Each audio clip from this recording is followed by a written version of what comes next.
listening. I always say, are you listening? And that means we have to listen to what is going on in the world and what the big companies are saying. What they're telling you is signaling what is about to happen.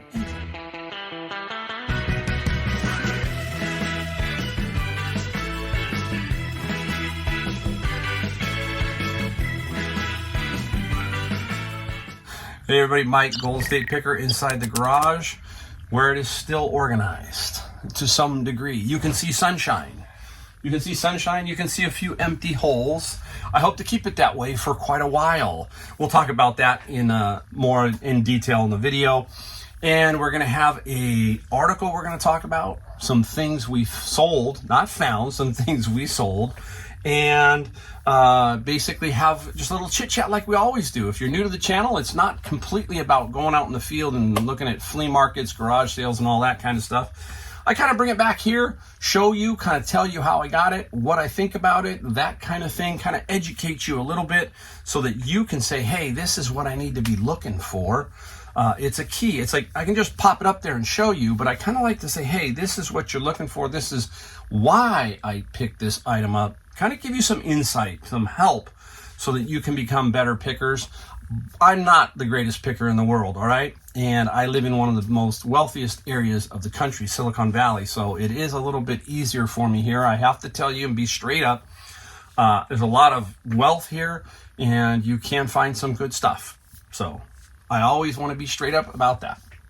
So anyhow, let's get right into it. Let's figure out what is going on in the world today, right? Hey, is it not nuts? Everywhere you turn right now is negativity. Negative vibes are just out there. You know, inflation's off the charts, all of that kind of stuff. And every article seems to be now focusing on a recession, right? A recession. And they happen. Recessions do happen. It is part of being a country. It just does happen. But we've got to remember here, this is not a job. People sit there and go, oh, you've got a job as a reseller. No, this is not my job. This is my business, That's the difference between a job and a business. You know, a job, you go someplace and you sit down for 8 hours or whatever it is, and you work for another individual. Whereas a business, which is what I am, I work for myself. I have platforms I have to work with, eBay and Amazon, but I get out of it what I put into it, okay? So that's the difference between a job and a business, pretty simple, and being a reseller. So keep that in mind. We'll talk about that in future videos also. I just wanted to lay that out. But as business people, okay, we need to be listening. I always say, are you listening? And that means we have to listen to what is going on in the world and what the big companies are saying. What they're telling you is signaling what is about to happen. In general, it almost always is that way. Almost always. And here's the article I wanted to read to kind of give you an idea of what you need to be paying attention to. And this one kind of struck me because it was pretty blunt and it was pretty straightforward. And you might have heard it, but I'll go over it for those who haven't. And it is by Mark Zuckerberg of Meta, which is formerly Facebook. It is Facebook, but it's called Meta now. And here's the headline. Mark Zuckerberg has an original idea to get rid of employees. Wow, what a headline, right? That's one that'll stick in your mind. Now, that's another difference between being a businessman and an employee, right? An employee, you are at the whim of the company. A lot of things can happen. The business person, if he does things right, can weather some of the tougher times like what we're about to go through and what we have kind of been going through the last 6 months. It's been a little rocky. But if you're running a tight ship and you're doing things right, you can get through that. And sometimes you can even prosper through the entire process if you're doing things properly. That's the key. But anyhow, he goes on to further say this. If I had to bet, I'd say that this might be one of the worst downturns that we've seen in recent history, Zuckerberg told staff. That's what he was telling his people, his employees. He has a weekly conference call, and they can ask questions and all that kind of stuff. And that's what's going on, right? So if Zuckerberg is seeing this, think about that. this guy just doesn't say that. He just doesn't say that if he doesn't have some kind of knowledge of what's coming down the pipeline. That means he's seeing some internal things that may be happening there, that he's signaling everybody. He's signaling investors. He's signaling a lot of different people, right? So then the chief product officer, Chris Cox, bumps in and he says, I have to underscore that we are in serious times here and the headwinds are fierce. We need to execute flawlessly in an environment of slower growth where teams should not expect vast influxes of new engineers and budgets. So they're going to be hiring less, okay? And they're going to be having to work with less is what he's saying. And hey, serious headwinds, okay? And we need to execute flawlessly in an environment. That comes back to this and what I'm talking about, being a reseller, being a reselling business. We also have to operate within these parameters. We now have to operate flawlessly. If we don't, if we make bad decisions, that's when we get into trouble as resellers. We can't have that, right? That's my key phrase, right? Don't buy just to buy. I have fallen into it many times. I don't fall into it as much as I used to. And again, why did I have the garage sale? It's time to clear everything. It's like I'm going to clear my mind. All of this stuff is, sorry, the wind's blowing. I got the door open. I'm going to clear my mind. I'm going to clear my mind of all this stuff that has not sold, that I see every day. And I say, man, why did I buy that? Why did I do that? Now I get it out of here. And I'm not looking at that. I'm looking at hopefully stuff that I'm going to sell more so than stuff that's just sitting there. So I have taken my so-called reselling and really decided that, hey, now is the time to focus more on quality and things that you definitely can flip and ignoring the things that I can't in my mind. I'm trying to keep this place as tapped down and as lean so that I can run as flawlessly as possible. Now, I might not make as much money, okay? But this year I did okay. If you saw my video on my first 6 months, I'll put that down in the description down below. If you saw that video, then you know my first 6 months of the year were better than last year's. I made some adjustments. That's it. That's business. You make adjustments. And when you make those adjustments, maybe one side of your business goes down, but maybe another side of your business goes up. Basically, you've got to try to figure out how to be diversified on platforms so that you can kind of keep the money flowing through whichever one is hot. That's how you do it. That's how you get through these times. You have to learn how to earn through the times of toughness. And you will if you just follow the few principles. But let's continue with the article because it's kind of interesting. So on pushing employees out, this is what Zuckerberg's talking about. Besides cutting hiring, Zuckerberg has found another way to cut cost.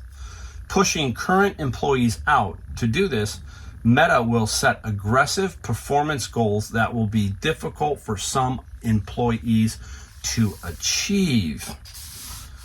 He's going to set these performance standards really high. He's got a lot of dead wood. All of these businesses that are big. You know, I didn't know that Tesla had, I think, 100,000 employees, but you think they're now worldwide now. But all these companies have got all of these employees. And inside of these companies, we all know it, if you work for somebody, there's a lot of dead wood. There's a few people that just don't seem to carry their own. You seem to be doing it all, and they don't, right? Zuckerberg knows that. All of these CEOs know that, and they're always trying to figure a way to get it lean and get their best employees in there. And this is what's going on here. So he's saying, hey, you know what? I just can't bounce you out, but I can make you work your way out. And that means if you don't perform to the higher standard, you're going to be gone. That's what he's doing. And that's why, I mean, hey, when I first started out in my life, I worked a little bit in Silicon Valley back in the 80s before I started my own business, and I didn't like it. I didn't like the culture. It wasn't me. I didn't like being that way. So I had to figure out a way not to do that. And the way for me not to be in that was to own my own business. It took me years to figure it out, but that just wasn't for me. I didn't want to be under this type of stress and control. Okay, basically that's what I didn't want. So basically he goes on, he says, realistically, there are probably a bunch of people at the company who shouldn't be here. Part of my hope by raising expectations and having more aggressive goals and just kind of turning up the heat a little bit is that I think some of them might decide that this place isn't for you and that self-selection is okay with me. I love that word. Do you love the words I use? Self-selection. It's like, yeah, you know what I mean? It's like, just go, bye. Why don't you just leave? It's the wording of today's culture is so different. Self-selection. What a word. What a set, 2 words, self-selection. But anyhow, that's what's going on. So we are now going to be going into probably a tough time here with this recession. We have to figure out how we're going to get through it. And these companies are signaling that. Now, if you are not doing reselling and you're thinking of trying it, this is a great way to try to make a business happen. It's through reselling.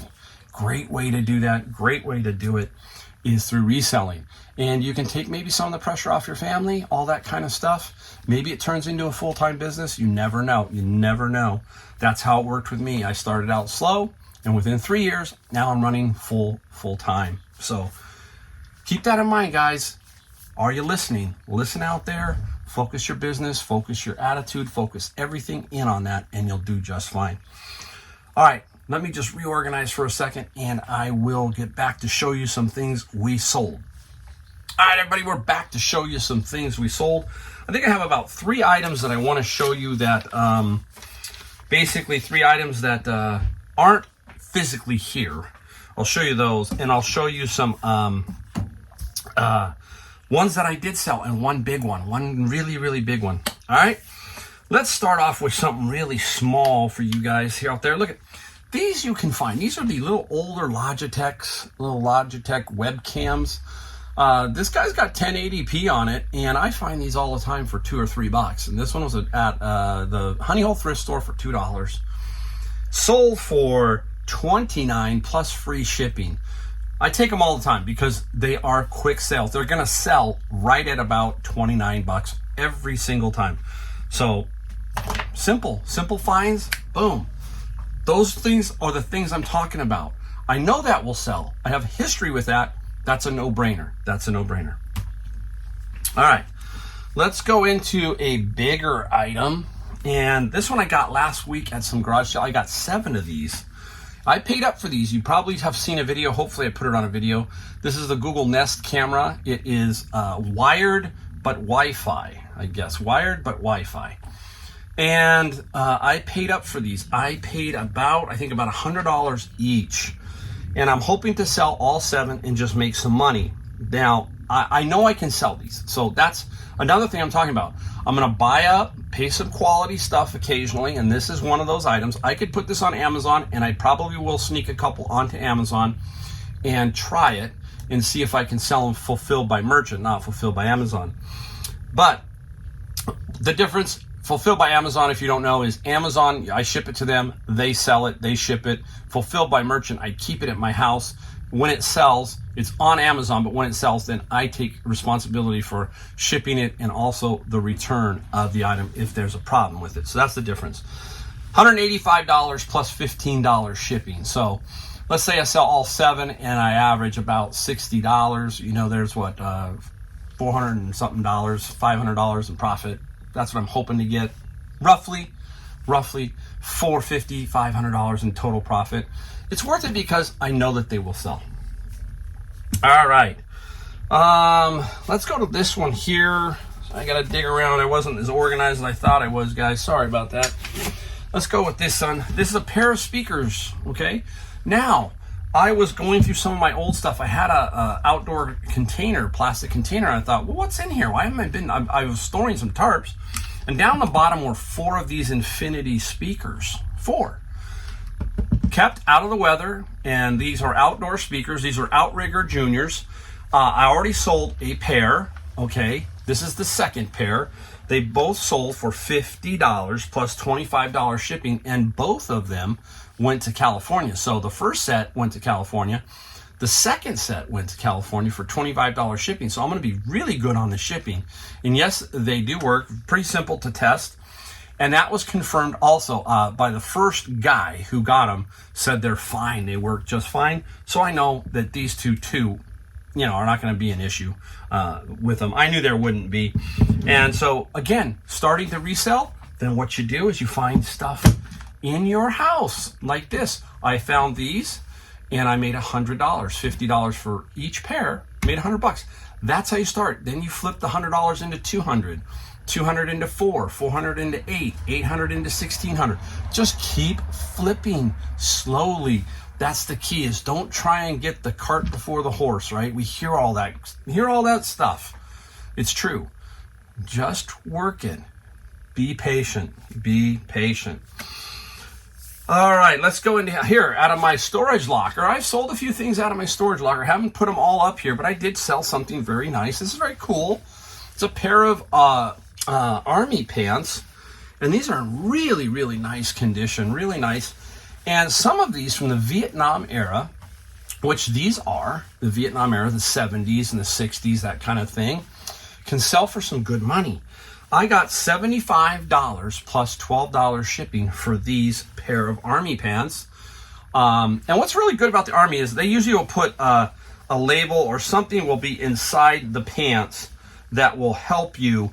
They always had tags, stamps, a lot of different things in there to help you identify what the item is. So the Army did a lot of that. I mean, almost all their Army issued stuff has something along that line to identify what era it kind of came from. Generally speaking, sometimes it's not there, but a lot of times it is there. All right, so we got the Army pants. Now, hey, this one is out of a bin of books, and if you know me, I go and get bins of books, and this is the Boy Scout Manual Handbook, the Boy Scout Handbook. Different one, and this one was, I think, 2000, I want to say it's 15. Yeah, it's 2000, I'm pretty sure it's 2015. And I kept it because, hey, it will sell, and it did sell. And it didn't sell for a ton of money, $12 plus $6 shipping. But again, I know that that's going to move fairly rapidly as long as I have my pricing really, really good. So keep that in mind. All right, we're going to get to the song of the day. And we're also going to show my t-shirt. Here it is. My t-shirt is Mike's Farm. Let me flip around. Can you see it? Mike's Farm. All right, all you guys in North Carolina, I'll be there in August. I'm going out to go see my grandkids, and they live really close to Mike's Farm, and I'm going to be going to Mike's Farm. So I know I'll be there at least once at Mike's Farm, and that is in Back Swamp, North Carolina. I love the name of that town. Back Swamp, North Carolina. Mike's Farm. Nice, nice. I can't wait to go back out there and see my grandkids, and that's coming up. So that's a great thing about being a business owner. You get to make your times to go out and see your family, travel, all that kind of stuff. That's the fun part of reselling or owning your own business. Doesn't matter if it's reselling or anything else. If you've got it and you can do it, off you go. You just pick your time and go. Pick your time and go. All right. This one, I debated on the garage sale on this one, and I said, you know what? No, I'm not going to do it on the garage sale. And I just lowered the price and said, let's just get rid of it and make a few more bucks. And I got $33 for this. These are wireless intercom by Radio Shack Realistic, 3 of them. They're brand new, really nice little setup. $33 plus free shipping. Not a ton of money, but I moved it. That's the other thing when times are lean or tricky. You got to move them. You got to move them. All right, now let's get into the song of the day. I know I promised you, and I jumped into another item, but anyhow, let's get right to it. Back in the 70s and 80s, I liked some of the hair bands and some of the metal bands and the hard rock bands, all of them. And one of the bands was this band, Quiet Riot. Quiet Riot. Now, what is Quiet Riot's claim to fame? They've had some big hits. Come On, Hear the Noise, I think, was one of them. I can't remember the title of that one exactly. But their claim to fame was their guitar player originally. And who was their guitar player originally?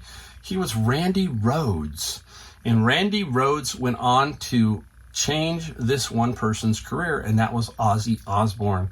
Randy Rhoads went to Ozzy, and Ozzy's solo career took off when Randy joined Ozzy. Unfortunately, Randy died in a plane crash, you know, not too far in, 3 albums in or so, something like that with Ozzy. And it was like devastating to the guitar world, because Randy was like Eddie Van Halen, those kind of guys. He was a up-and-comer, like an amazing guitar player. You know, I often told my wife, I said, I wonder what it would have been like to see Elvis. We went and saw the movie Elvis, you know, and I thought to myself, boy, he died at 42. And I'm thinking to myself, what would Elvis be like right now if he was living, you know, or even 10 years ago? How would he still be singing occasionally? Just seems kind of strange, right? Same thing with Jimi Hendrix, Janis Joplin, Jim Morrison. We can go down the list, right? What would have Randy Rhoads been like? All of these famous and very talented people who have died tragic deaths, right? It's sad, but it's strange that it happens. It just does. And, you know, but the band is Quiet Riot, and the song is Twilight Hotel. Twilight Hotel. Check it out. It's a really cool sounding song. You're going to see a lot of that in my playlist. I like to have upbeat music and stuff that makes me feel good as I'm driving or whatever I'm doing. Sometimes I got my speaker over here, and again, I'm no different, but I listen to stuff that kind of motivates me, keeps me in a good vibe as I'm working, all that kind of stuff. I like to have good sounding music around me. All right, let's get into some other stuff. We got to move right along here. All right, this one here, this took me forever. They're in here. I'm going to put it up so you can see what it is. It is toner. I think it's TN 530. The TN 350 by brother is the best one. The 530s aren't. Now, I originally sold these as sealed, and they were sealed. I will tell you that ink and toner resellers, that's toner. Ink and toner resellers are notorious. They want their boxes almost pristine. If you buy one, if you have a TN 350 by brother, for example, they will sometimes send you a note. Hey, that box has got to be perfectly sealed, blah, blah. Very, very picky. I don't like dealing with some of them. I really don't. I think that they're just too difficult to deal with. And it turned out to be with this one originally. What happened here was this guy, or whoever originally purchased this, said it wasn't sealed and cut it open. Okay. Now that bugged me. So I wasn't damaged goods, but they was brand new, but now it's open box. And he sent it back. I took it back. I'm not going to let them keep it. And I took it back, and I sold it for $29 plus free shipping. Luckily, it's going to California. So that's going to save me on the shipping. I will get my money back out of this, but I've had that for a little while. Be careful of the toner guys. They will, if you find toner, they will almost always hit you up extremely fast, trying to snipe it for a lower price. Stand your ground. Stand your ground. If you're priced right, it will sell. That would have sold a lot longer, a lot faster if I didn't sell it to a reseller. I mean, I know an ink toner reseller. I know that for a fact. So that was a tough one. All right, up next. A little small filter that goes on the, it's a circular polarizer Nikon. It goes on a Nikon camera. The key here is you got to put all the markings on. This is a 52 millimeter, so it screws onto the outside of a 52 millimeter ring lens, okay? Don't get a lot for these, but if you can pick them up for a lot, let's say pick up a lot of like 10 of them for, $5 or something, then it's good. And that's what I did here. $15 plus $4 shipping. $15 plus $4 shipping. All right. Now we're going to get into a couple that I just packaged, but I thought they were interesting enough that I wanted you to see them. So I'm going to put the picture up here and then to talk about it. Okay. I just thought these were cool. First up, I'm going to go real quick, is an old Sony tablet that folds open, a tablet. And we got $130 plus $13 shipping. And you can't be afraid of this stuff, especially when it's in a box. It's pretty cool. I think we only paid like $7 at Savers for it. And the tablet sold for $130 plus $13 shipping. Not a bad little find. So another cool item. All right, now, I don't have the book with me, but wait, let me spin my wheels. We'll do this first, and then we'll get into the other one, and we'll drag it into the big one. So, at Savers, and out came some albums, And there they were. If you remember me talking about the East Side Story, I believe there's like 12 or 13 of these albums. They've reissued these, so you got to be a little careful. But you know when you got the originals, you can tell. You just know, and there's some markings on the albums. But the East Side Story, I grew up on East Side. So this is me. This is my youth. The East Side Story. And is put together by my local area.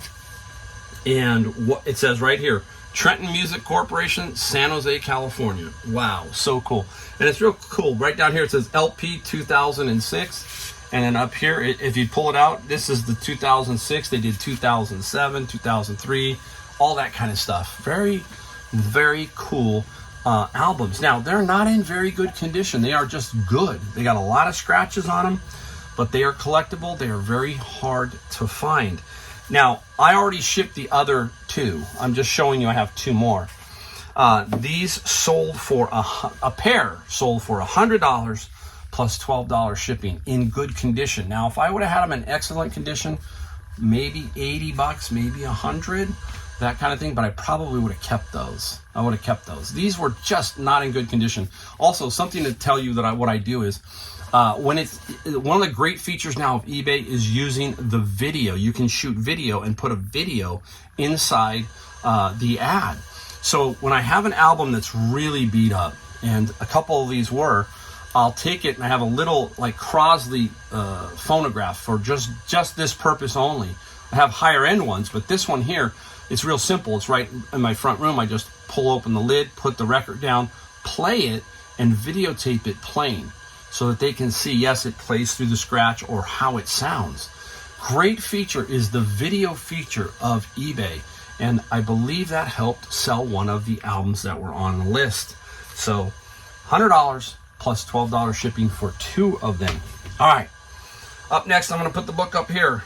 And it is from the Easton Press. It's called The Dead Zone. By who? Stephen King. The Easton Press, they put out a series of the 100 greatest books.